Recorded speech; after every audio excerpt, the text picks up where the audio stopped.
बेगम भी, कुर्ता भी। ऐसा पहले पड़ती है उनके पास मैं तो उन्हें देख गए थे।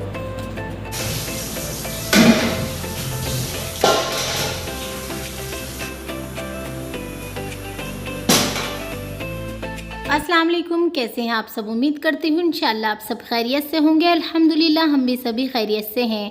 व्लॉग स्टार्ट हो रहा है मॉर्निंग से और यहाँ पर मैं दोपहर के खाने की तैयारी कर रही हूँ। दोपहर के खाने में आज मैं बना रही हूँ दाल गोश्त। उड़द की धुली हुई दाल होती है ना वाइट वाली, वो मैं गोश्त में बना रही हूँ। ये वाली दाल माशाल्लाह मेरे बच्चों को गोश्त में बहुत पसंद है, मतलब मेरे घर में सभी को पसंद है। तो दाल गोश्त बनाने के लिए सबसे पहले मैंने गोश्त को धोकर कर लिया है कुकर में, और फिर मैंने उसमें डाली है कट करके एक बड़े साइज की प्याज, एक लहसुन की गट्ठी को कूट कर मैंने डाली है। और अब मैं यहाँ पर डाल रही हूँ गरम मसाला, और गरम मसाले में मैंने डाला है आधा चम्मच के करीब जीरा, 3 से 4 काली मिर्चें, 3-4 लौंग और एक बड़ी इलायची, 2-3 तेज पत्ते, 1 चम्मच नमक, आधा चम्मच हल्दी, 1 चम्मच लाल मिर्च, 1 चम्मच के करीब मैंने डाला है इसमें पिसा हुआ धनिया। और तेल जितना आप डालना चाहें उतना डालें। मैंने भी अपने हिसाब से इसमें तेल डालकर इसमें थोड़ा सा पानी डालकर सभी मसालों को गोश्त के साथ अच्छे से मिक्स कर लिया। और जब मसाले अच्छे से मिक्स हो जाएंगे तो इसमें ढक्कन लगाकर रख दूंगी गोश्त को गलने के लिए। और जब इसमें 4 सीटी आ जाएंगी तो गोश्त अच्छे से गल जाएगा। फिर ढक्कन को खोलकर मैं अच्छे से इसकी भुनाई कर लूंगी। और अगर इस दाल को आप चाहते हैं ना कि आपकी खिली खिली बने, मतलब एक एक दाना अलग अलग हो दाल का, खाने में भी माशाल्लाह वही वाली अच्छी लगती है जिसका दाना एक एक अलग अलग होता है। और अगर आप चाहते हैं कि आपकी दाल खिली खिली बने, इसका एक एक दाना अलग अलग हो, तो फिर जो काली दाल होती है ना उड़द की, जो छिलकों वाली दाल होती है, वो आप हल्के गुनगुने पानी में 3 से 4 घंटा पहले भिगो कर रख दें। और फिर उसका जो छिलका है वो खुद ब खुद हट जाएगा पानी में रहने की वजह से। और फिर उसको आप अच्छे से धोकर बना ले तो माशाल्लाह बड़ी ही अच्छी दाल बनती है। थोड़ा सा टाइम लगता है उसको धोने में, लेकिन माशाल्लाह मजेदार बनती है। लेकिन अगर आप नहीं धोना चाह रहे हैं या आपके पास टाइम नहीं है तो फिर आप इसी वाली दाल को, जो ये व्हाइट वाली आती है धुली हुई दाल, इसको आप बनाने से कम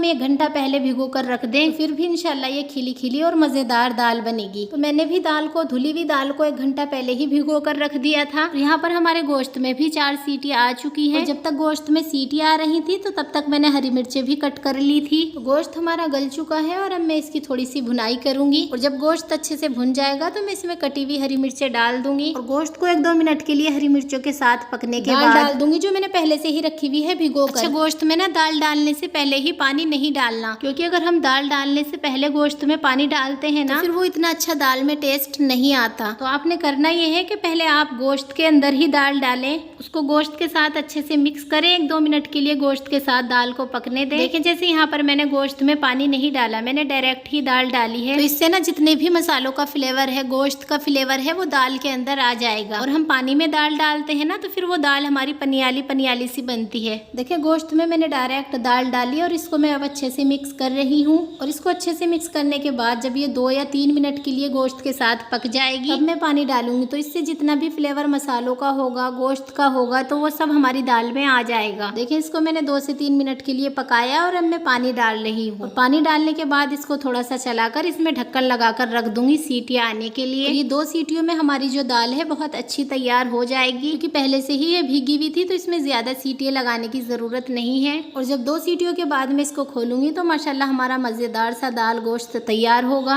और 2 सीटियाँ आ चुकी हैं तो चले कुकर का ढक्कन खोलकर देखते हैं कि हमारा दाल गोश्त कैसा बना है। और ये देखिए माशाल्लाह हमारा खिला खिला सा दाल गोश्त बनकर तैयार है। और इसके साथ मैंने चावल बनाए हैं तो खाना तैयार है। पहले मैं बच्चों को खाना खिलाऊंगी और फिर मुझे बाहर का भी काम है। आज हमें बाहर भी जाना है, 2-3 काम है हमारे बाहर के। कहाँ जाऊंगी वो आगे आप व्लॉग में देखेंगे। तो पहले मैं बच्चों को खाना खिला दूं, फिर अपना अगला काम करते हैं।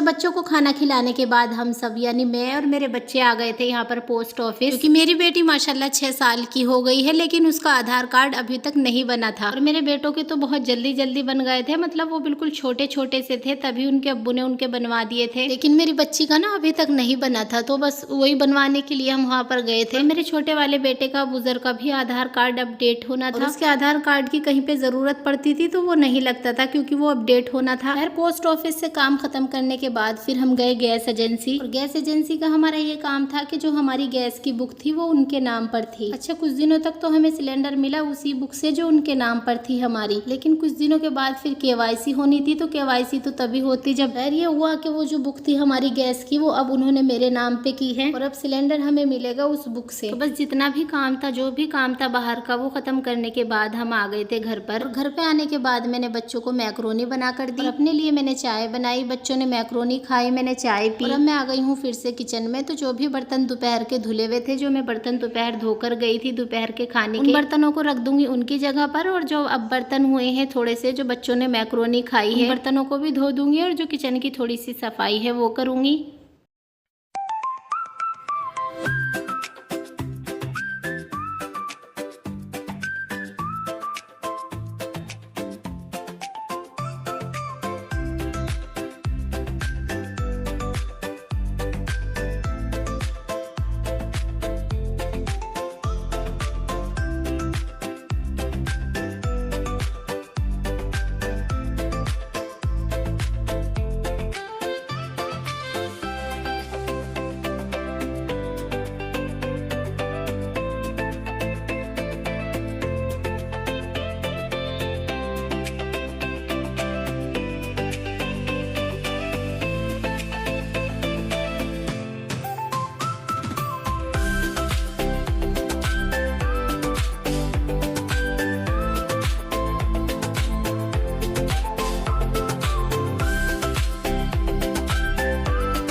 तो जो बर्तन दोपहर के थे मैंने उनको उनकी जगह पर रख दिया है, और जो बर्तन धुलने के थे वो मैंने धो दिए हैं, और किचन की भी अच्छे से सफाई कर दी है। और आज का अपना व्लॉग यहीं पर एंड करती हूँ। अपना बहुत सारा ख्याल रखिएगा, हमें दुआओं में याद रखिएगा। मिलते हैं नेक्स्ट व्लॉग में, तब तक के लिए अल्लाह हाफिज़, अस्सलाम वालेकुम।